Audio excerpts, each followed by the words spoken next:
Right. Again, I talk about the red vehicle. Look, the color red today. Come out the house. Nobody walking by wearing red though. But there's a red vehicle across the street with the lights on. Again, just want to show you guys the stalkers, what it is they do, how they engage in, stalking, right? Psychological crimes. And because it's in the psychological realm, they think they can get away with it. All right. On top of that, New York Predator Department. Look, don't leave now. So I went to take garbage downstairs. It's a white guy. All right, look, he's in there. All right. And one of the white guys in the building, like I said, they wait for me. They wait until they hear the door open. You know what I'm saying? And they give them the signal. So they come out of the apartment, the elevator with me. Want to strike up a conversation. Meanwhile, he's staring at my crotch, flashing his wedding band in my face. You know what I'm saying? I'm just like, yeah, whatever. And then Pamela asked me to stay. And I told her, yeah. But again, I said to myself, you know what? No, I'm going to go home. Because, her thing is, whenever I speak to her about cleaning up her apartment, you can go, you can leave. You don't need to be here, you can leave. Right? I stayed last night to help her out. Right? Not last night, Sunday night to help her out. Right? Kids got to school early. Right? Today, Ethan got to school, not too late. Alyssa, on the other hand, got to school real late, minutes to 10. All right, look, New York Predator Department up there. Look what's going on up there. There's look at it, a lot of lights. See all the lights up there? See all those lights flashing? Right? See all those lights flashing up there?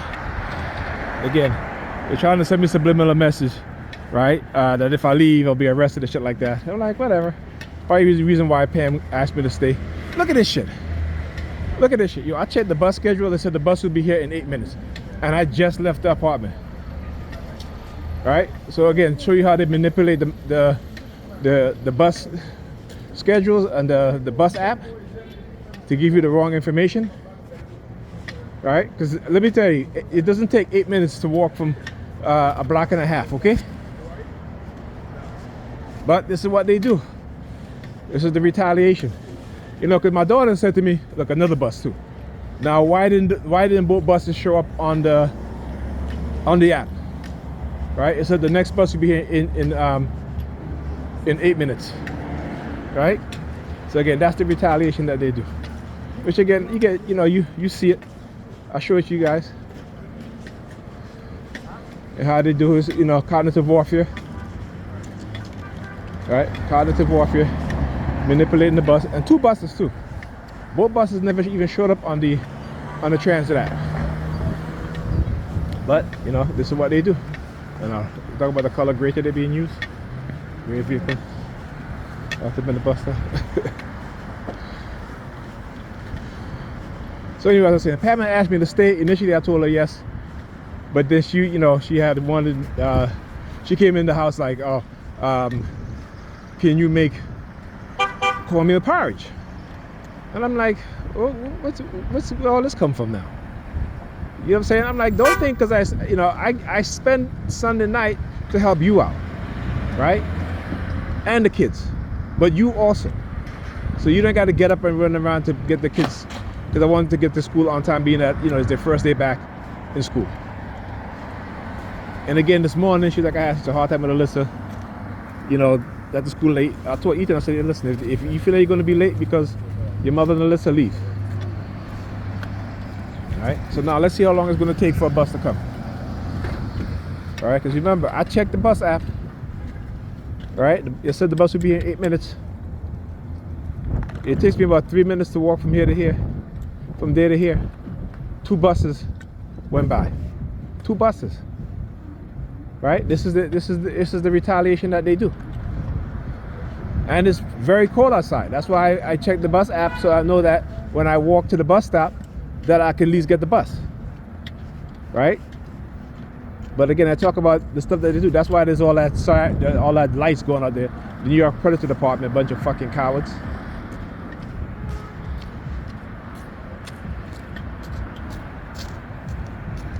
never see a predator police department masquerading as law enforcement and committing crimes. And because they feel they have a gun in the badge that they can get away with it, it's okay for them to do so. That's what they feel. That's what they truly believe. Right? They're not law enforcement officers at all. They're not peace officers at all. They are a predator police force.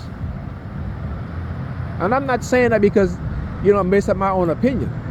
Part of it is my opinion, based on my interaction with them and not interaction with them.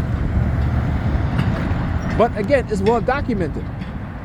It is well documented that this police department, as well as many others across this nation, that you have these police officers, these are predator officers. These are people who are predatorial and they've been conditioned.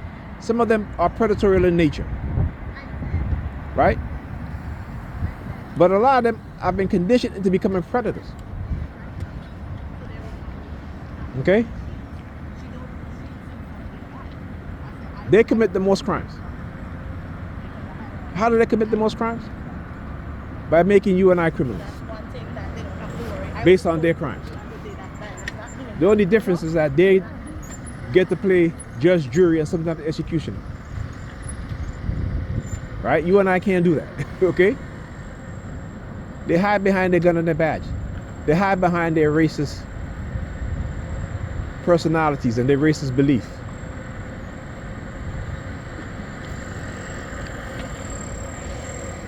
That's why when you see them being exposed, right, in their private chats, their private online accounts that talk disparagingly about black people, right? And like I said, for black police officers, y'all need to take a stand against these racist white police officers, even the racist Sambos amongst y'all, who would victimize their very own people so that they can advance. Now you see also more women coming out by the New York Predator Department, one of their predator chiefs, right? These women are selling themselves for overtime, for sex. So I don't just blame him, but you got to blame the women too. Because they could have brought it to the attention of anybody else higher up or even, around amongst his ranks. Okay, but they choose not to. So yes, he's in a position of power. So ultimately, he bears more of the responsibility, right? But these female police officers who agree to it, whether it be because he's in a position of power or not, the fact is that they were thinking about the money. They were selling themselves for sex. He's selling sex for overtime. It's prostitution in my book. He's the solicitor. They're the prostitutes. Right? They will arrest you and I for trying to pick up a prostitute. And I don't pick up prostitutes, okay? I don't do that. Like I said, I always say, no matter how much they may turn women against me, I ain't paying for pussy in that way. Okay? I'm not doing that. You never see me go into any streetwalker and offering them money for sex. You know what I'm saying? Now, if I met somebody and we're dating, yeah, you pay for the meal, do all that stuff. Yeah, but there's more to it than that, right? There's at least some form of connection, so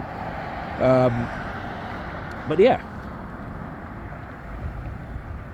so this is again, like I said, I look, 20 something years ago when I became targeted, they told me that they were going to use technology to bring me down. And bring me down for what? Who am I? Okay, who am I? I'm not some big politician. I'm not some famous, multi-millionaire. But obviously they thought I was so important enough that they can engage in warfare against. They started with my brother first, and I started thinking recently. There's a reason. Like I said, there are times when they start targeting me. Particularly, they'll use the sirens whenever I look at triangles, right? Like the pyramids. When I make pizza for the kids, and I cut them into triangles, in a triangle shape. If I buy pizza and I look at the triangle shaped pizza, or something that have me fixated on triangles, they use the police sirens. And I keep saying, as black people, these people know who we are.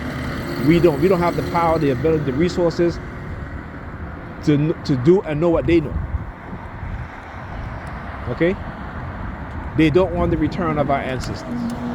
They don't want the return of our kings, our queens, of our multi-geniuses. Okay? And if they find a multi-geniuses amongst us, they will use them for their purpose. Okay? Not for the benefit of black people, but for the benefit of them, white supremacists and white people. So ain't no way they can tell me, they've been trying. Like I said, what they telling these perps out here, these Negropeans, the believers, is not what they're telling me. Okay? Some of it might be the same. Okay, but it's bigger than that. It is bigger than that. You look at the DNA, how they've been studying our DNA for the longest, for decades. Why? Right? Why? Because they are looking for their ancestors. Because they understand that when it comes to reincarnation, like in the Bible, right? Being reborn, right? We are reborn within our offsprings. We are reincarnated. Yes, they may have a different personality than us, their own mind, but we lie within them.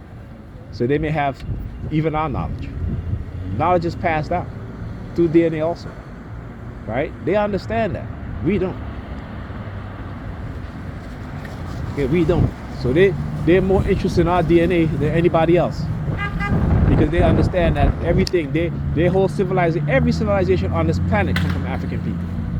African people, they are the beginning.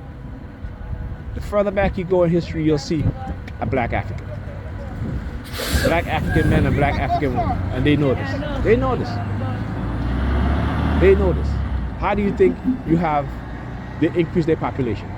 By breeding out the black people in certain regions on this planet. And it was a purposeful and intended thing that they did. All right? Talk to you guys in the next video. Wait, Charles.